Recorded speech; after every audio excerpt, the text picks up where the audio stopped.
Saudara-saudari yang terkasih, kita jumpa lagi dalam Pelita Hati di Yohanan Channel hari ini, Rabu 24 Juni 2026, Hari Raya Kelahiran Santo Yohanes Pembaptis. Bersama Saromo Thomas Suratno SCY dari komunitas SCY Teluk Betung, Bandar Lampung, mendengar dan merenungkan sabda Tuhan, yakni firman Tuhan yang tersurat dalam Injil Lukas bab atau pasal 1 ayat 57 sampai dengan ayat 64.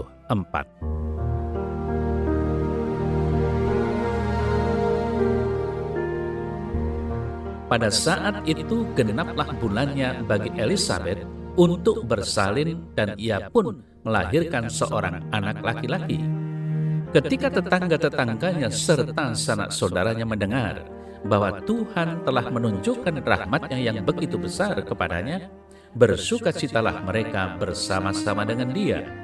Maka datanglah mereka pada hari yang ke-8 untuk menyunatkan anak itu, dan mereka hendak menamai dia Zakaria menurut nama bapaknya. Tetapi ibunya berkata, "Jangan, ia harus dinamai Yohanes." Kata mereka kepadanya, "Tidak ada di antara sanak saudaramu yang bernama demikian." Lalu mereka memberi isyarat kepada bapaknya untuk bertanya nama apa yang hendak diberikannya kepada anak itu. Ia meminta batu tulis, lalu menuliskan kata-kata ini, "Namanya adalah Yohanes." Dan mereka pun heran semuanya. Dan seketika itu juga terbukalah mulutnya dan terlepaslah lidahnya, lalu ia berkata-kata dan memuji Allah.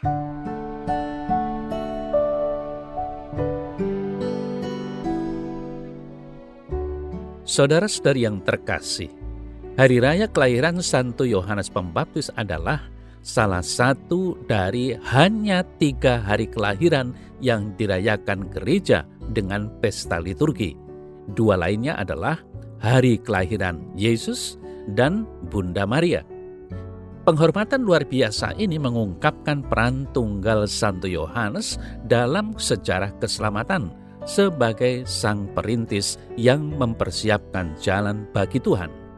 3 misteri mendalam seputar kelahiran Yohanes mengundang kita untuk merenungkannya. Pertama, kehamilan Elisabet di usia tuanya, setelah bertahun-tahun mandul dan melewati usia subur alami, adalah tanda campur tangan ilahi dan kesaksian akan kuasa dan belas kasihan Tuhan.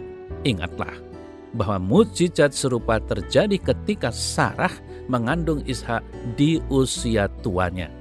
Secara spiritual, Elisabet mewakili Israel dan seluruh umat manusia yang terperangkap dalam kemandulan dosa.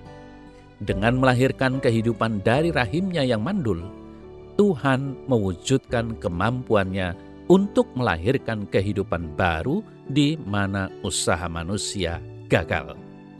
Lalu yang kedua, pemberian nama Yohanes mengungkapkan inisiatif ilahi yang mengatur hidup dan misinya. Dalam tradisi kitab suci, nama-nama yang kaya akan makna seringkali mengungkapkan identitas dan takdir seseorang. Nama Yohanes yang berarti Tuhan itu murah hati bukanlah pilihan orang tuanya, tetapi dinyatakan oleh malaikat Gabriel sebelum ia mengandung.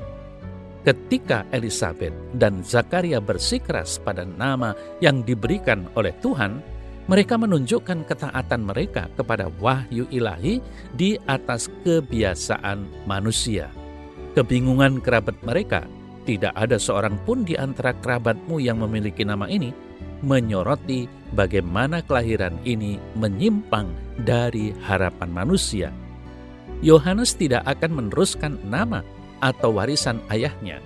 Ia sepenuhnya dikhususkan untuk misi mempersiapkan jalan bagi Mesias.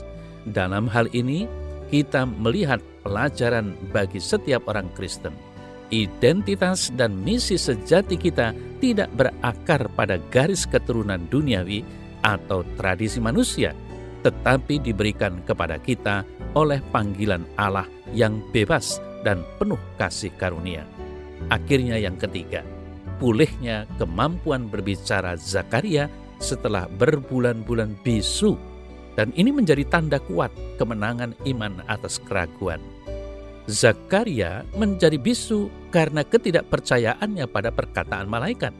Selama kehamilan Elisabet, ia hidup dalam keheningan, yakni keheningan yang pasti dipenuhi dengan perenungan, pertobatan, dan kepercayaan yang lebih dalam.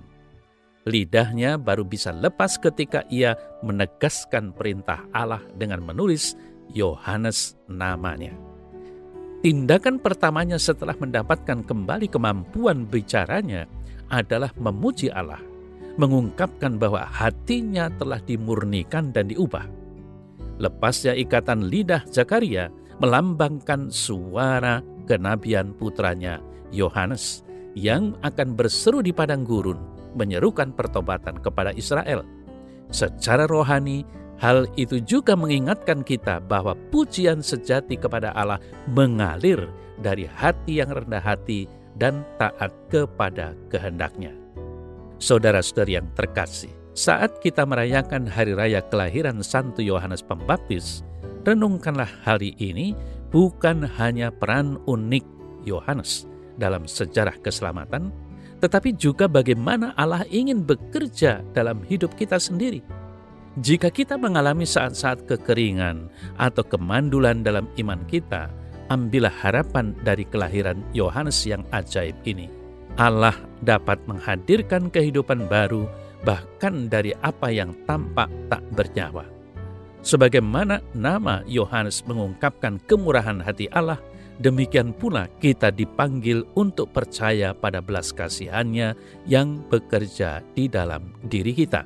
Dan sebagaimana Zakaria belajar ketaatan dan iman yang lebih dalam melalui penderitaan yang sunyi, berdoalah agar kita dapat merangkul setiap cobaan tersembunyi yang kita alami, membiarkannya agar menyucikan hati kita dan mempersiapkan kita untuk mewartakan kebaikan Allah dengan sukacita yang diperbaharui.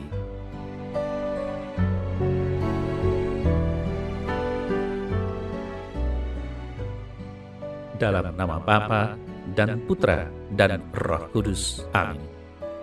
Ya Tuhan yang Maha Bijaksana dan Maha Kasih, rencanamu untuk keselamatanku sempurna dan jauh melampaui pemahamanku. Saat gerejamu merayakan kelahiran Santo Yohanes Pembaptis ini, berilah aku penghargaan yang diperbaharui atas hidup dan misinya. Semoga ia mempersiapkan hatiku untukmu seperti yang dilakukannya untuk kedatanganmu, sehingga aku seperti ayahnya Zakaria dapat menyanyikan pujianmu dengan lidah yang bebas. Amin. Semoga Allah yang Maha Kuasa memberkati saudara dalam nama Bapa dan Putra dan Roh Kudus. Amin.